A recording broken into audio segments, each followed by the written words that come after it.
True story. I've only been in snow 3 times and never in California. So when people talk about putting chains on their tires or shoveling their driveway or bobsledding or snow angels, I'm like, beats the hell out of me. But I do know that across the American West, snow melts into water, which millions of people rely on for, well, life. And I also know that because of climate change, within my lifetime, we might stop getting all of that snow every year. Man, I better get to Snow Summit while I have the chance. I'm Gustavo Arellano. You're listening to The Times, daily news from the LA Times. It's Wednesday, January 19th, 2022.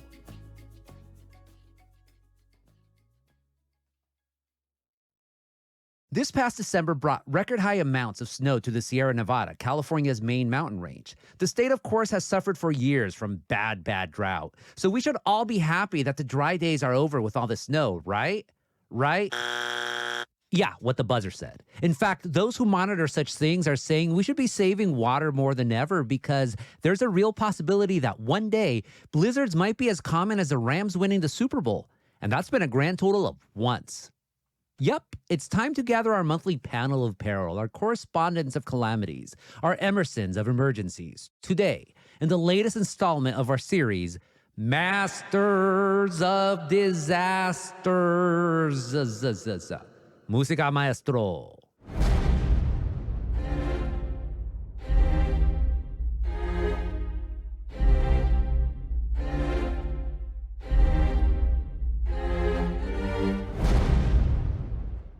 In the wildfire chair, as always, is Alex Wigglesworth. Alex, do you like your fireball neat or on ice? Definitely neither. Yeah, no, you got the trick question. Covering earthquakes and COVID-19, of course, is Ron Lin. Ron, does snow freeze earthquakes? Only during heat waves. Oh, fascinating. And our overlord of the coast, Rosanna Shaw, is away at a super secret SEAL Society seminar in Sausalito. So in her place is our newly anointed water master, Ian James. Ian, sparkling or still? Still. Still waters run deep? Definitely. Ooh, that's very deep right there. And listen to the Four Top song, by the way. So welcome, Masters, and Ian as our newest master, you're first. So with all the snow in the Sierra Nevada and more forecast for this winter, California, the drought, we're Gucci, right? Yeah, if only that were the case. It's still technically a state-declared drought emergency. We did get a ton of snow, almost 18 feet in December at Donner Pass, and it was a record-setting month for snow in parts of the Sierra Nevada. California's snowpack is officially well over 100% of average for this time of year, but the snow season lasts all the way through March, so we still have a long way to go. And we'll have to see if this winter's overall snowpack turns out to be a big one, a real boom, or not much. I mean, we're seeing all this snow, so that's good, isn't it? Like, it's good that there's snow. Yeah, it is definitely good. It's been a lot, but there's also January, February, March. So getting to that April 1st finish line, we don't really know what's going to happen. And people who manage water look at April 1st at kind of like a finish line. And so far, what we've gotten represents a bit more than half of what we need to get to make it an average amount on April 1st. So the next few months will be really key. Yeah, here in California, the television stations always make this big show of people going to some part up in Northern California with a humongous ruler to try to get the snowpack measure. Why is that measurement so critical in the American West? So on average, California gets about a third of the water from snow. And so when it melts in the spring and summer, that water flows into reservoirs in the northern part of the state. And you know, if you've seen before when you're driving along I-5 in the Central Valley and you see the California aqueduct carrying water toward the south, a good chunk of that water came from snowmelt runoff.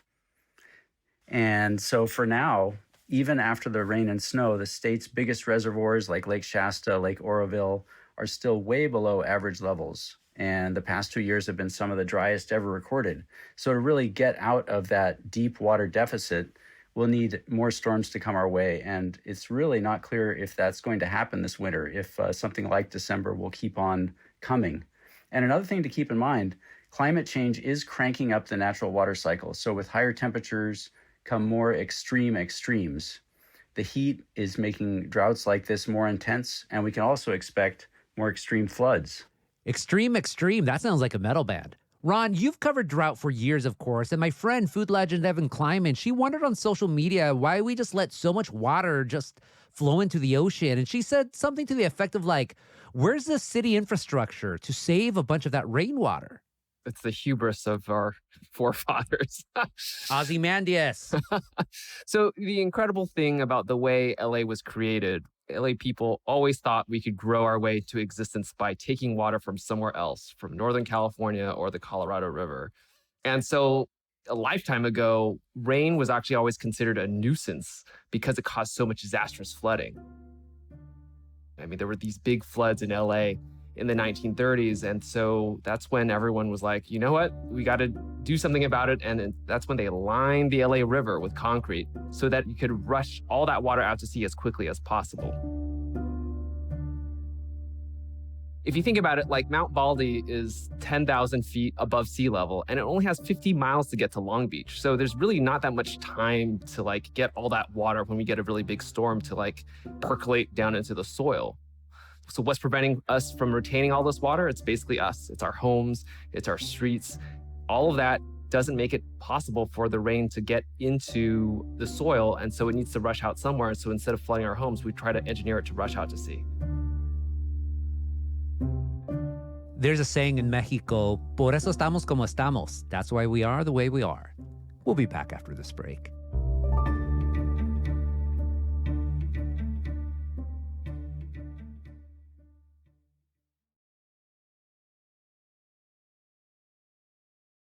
Welcome back. And Alex, of course, you're our wildfire master. Snow obviously is important because, well, it reduces the risk of fire when it's on the ground as it melts, but it also helps plants regrow after a fire. So what does this year's snowfall mean for fire season later this year in 2022? Yeah, hopefully it will help. Although, like Ann said, it's too soon to sort of know how this winter is going to shape up for sure. A lot will depend on if we get more snow later in the year, how fast it melts, and what temperatures end up looking like as we get into the spring. Sometimes wet winters can actually make the next fire season worse. If the precipitation helps plants grow, then we get heat waves that dry them out. And that's especially true for Southern California, where there are a lot of grasses. But generally, researchers have told me that how much snow we get in the winter helps determine how high the fire risk ends up being later in the year. That's because most of California's precipitation falls between November and March, and a lot of that is in the mountains in the form of snow before it melts in the spring and summer and flows down, sustaining the state through its dry period until it hopefully rains again in the fall. So in a good year, you might only have a 2 or 3 month window starting in maybe August where the state has a high risk of seeing these really severe fires. But experts say that rarely happens anymore. Oh, great. Oy vey, as we say here. And you're also kind of like a master of futures past because you can talk about what happened with the snowfall last year and what's probably going to happen this year. Sure, I only obsess over it a little bit. But yeah, last year we didn't get much snow. What we did get melted early, so that contributed to a long and a bad fire year in terms of acres burned. 2016 to 2017 was an abnormally wet winter in California, but it was followed by a long, dry summer. That resulted in a bunch of dry brush in areas like Santa Rosa and Napa, up in wine country. We ended up having some of the most destructive fires in the state's history, including the Tubbs Fire, that was in wine country, and the Thomas Fire in Ventura and Santa Barbara counties. But then I saw a video in Colorado of this past December, a month ago, of record-breaking wildfires, and they were happening even though there was snow all around. Like Jerry Seinfeld used to say, what is the deal? Yeah, if only that snow had come a couple of days earlier, right? The Boulder suburbs got almost a foot of snow, but that wasn't until 2 days after the firestorm that destroyed almost 1,000 buildings. And that was actually the first major snowfall there since spring. Colorado has been in a severe drought. Actually, I read a report on NBC News that Boulder would typically get about 30 inches of snow from September to December. But this year leading up to that fire, they got about an inch. And they had a really unseasonably warm fall on top of that. So even though it was jarring to see those images of smoldering homes covered in snow, I don't think it necessarily came as a very big surprise, just given the conditions leading up to this fire. Snow, fire, Game of Thrones has come to life. Lucky us. We'll be back after this break.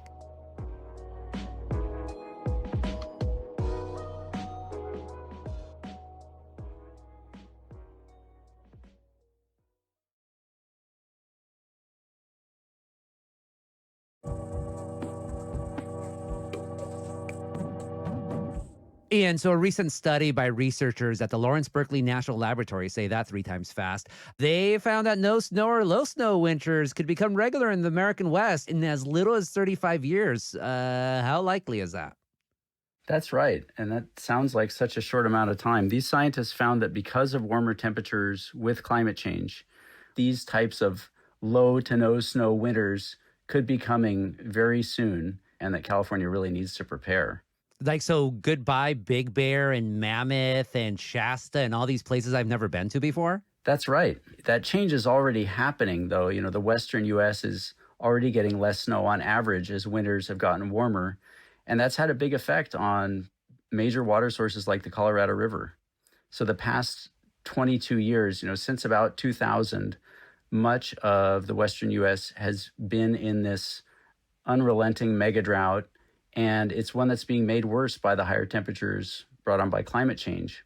And so some scientists also say that beyond dealing with drought, the whole region needs to start dealing with what's really aridification, basically a long-term drying trend driven by higher temperatures. Yeah, I heard about that. It's like basically California would turn as dry as Phoenix. And then where does that leave Phoenix? Like Mars style or probably Venus at that point. So if there's no more snow, where is the West going to get its water from? Well, it's a huge problem because the dams and canals that we have were built in the 20th century for a very different climate. So there's been more talk in California and in other states lately about rethinking the water infrastructure. And that includes things like, restoring the natural floodplains and capturing more water when it does rain hard. Basically taking advantage of the wet periods when the water does come, because increasingly those dry spells are going to be long and severe, and we can't count as much on the melting snow that all of this infrastructure was built for. Come on, Ron. You talk to the San Andreas Fault. Tell it to be our new river or something to keep all that water from the snow. Yeah, I mean, the funny thing is just that how in the past we've seen dramatic changes in how rivers flow in LA County. So like, for example, the LA River didn't always actually flow out to like Long Beach. It actually flowed out to Marina del Rey. One of the things that people really need to keep in mind is that, California was never really built to handle this many people. And so we should kind of act like it. We should kind of act like, we shouldn't be looking to the East Coast or England or Scotland to be thinking that's the way we should be watering our plants. Like half of our urban water use is to landscaping. I mean, think about how wasteful that is. And so like, we should really be looking at being one with how California should be. And, maybe using native plants that are better for the butterflies and the hummingbirds anyway. Cactus all the way, down with grass, down with lawns, the great enemy of mankind. Alex, the great enemy of fire, of course, is precipitation of any sort. So as our wildfire master, why is it important that snow continues as opposed to just more rain that might replace the snow that we used to get? Yeah, so snow is this natural water storage system that the state has adapted to live with for centuries. So a winter of just rain or snow that melts early means the water isn't available for us when we need it the most during the dry summer months. That means a larger window during which the vegetation is dry and the state is at risk of intense fires. And like Ann and Ron said, it also means that the water is just harder to capture and store because our infrastructure is built to deal with gradual runoff.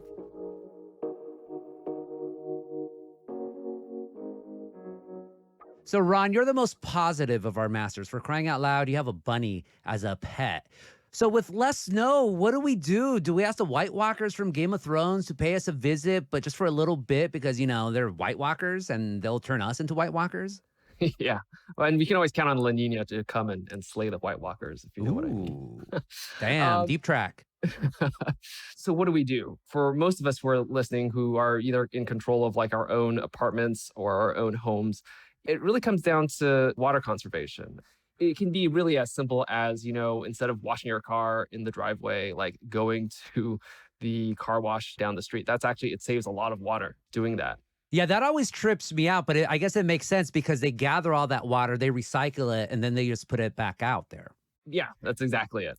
And another thing in terms of like your lawn, even if you reduce the size of your lawn or if you start planting native species, it requires a lot less water. The other thing that I think a lot of people probably don't do that they should do is turn off your sprinklers during the winter. And then even, if you have a pool, get a pool cover.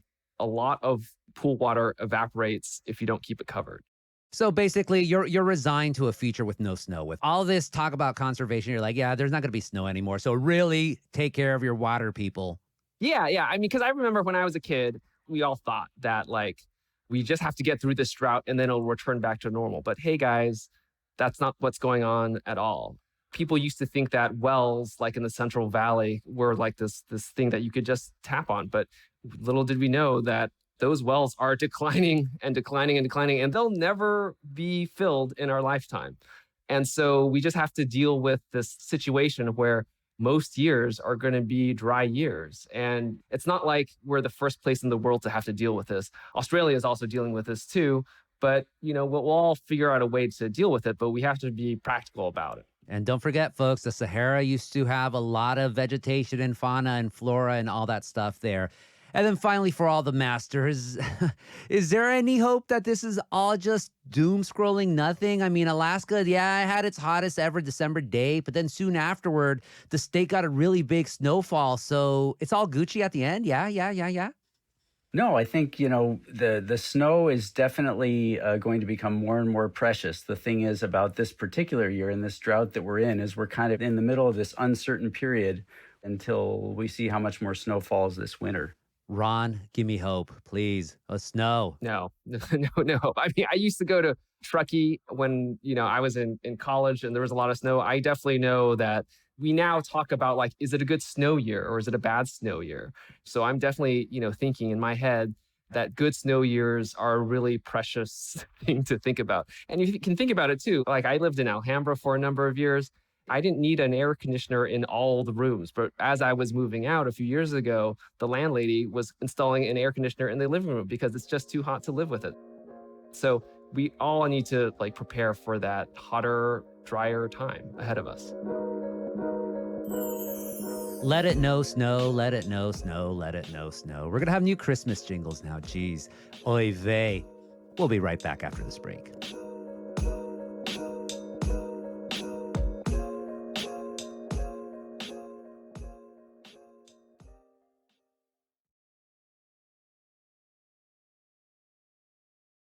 Welcome back. And now comes our ending segment, as always, on Masters of Disasters, where we ask our masters, what's bringing them joy?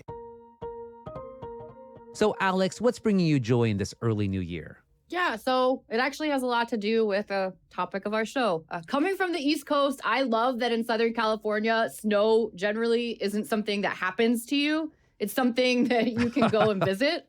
My dog, Steve, loves playing in the snow. So every year I try and take a day or two and, make a trip somewhere. I love driving up 395 and seeing the snow on the Sierra.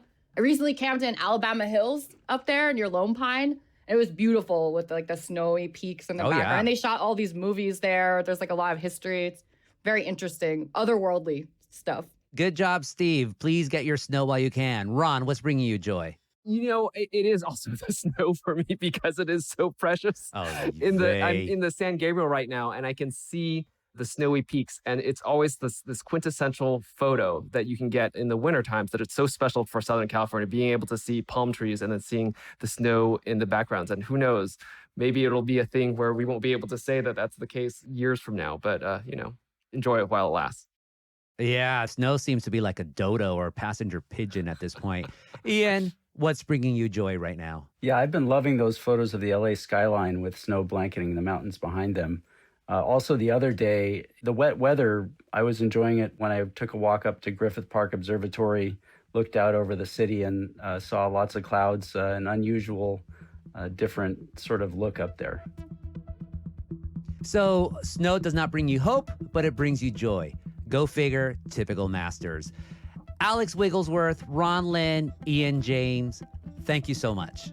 Thank you. Thanks. Thank you.